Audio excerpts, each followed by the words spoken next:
Delhi Mumbai express way પર ભરૂચના શાહ પરિવારને નડેલા અકસ્માતમાં પત્નીનું મોત, જ્યારે પતિ પુત્રી સહિત 4 લોકોને ઈજાઓ પહોંચી। ભરૂચના ભોલાવના ગોદાવરી પાર્કમાં રહેતા સાડીના વેપારી ત્રિપુલ કુમાર શાહ તેઓની કાર લઈ ગત 27 મેની રાતે રાજસ્થાન ધાર્મિક વિધિ માટે ગયા હતા।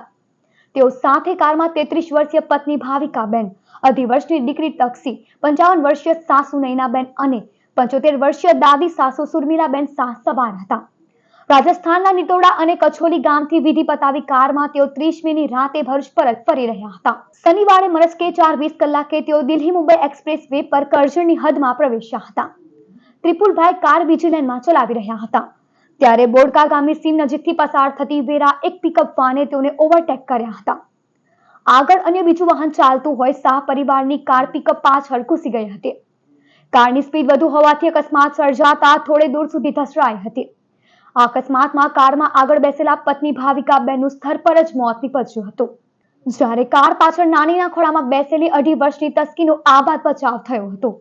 અકસ્માતમાં કાર ચાલક પતિ, પુત્રી, સાસુ અને દાદી સાસુને ઈજા પહોંચતા વધુ સારવાર અર્થે ભરૂચ ખસેડાયા હતા।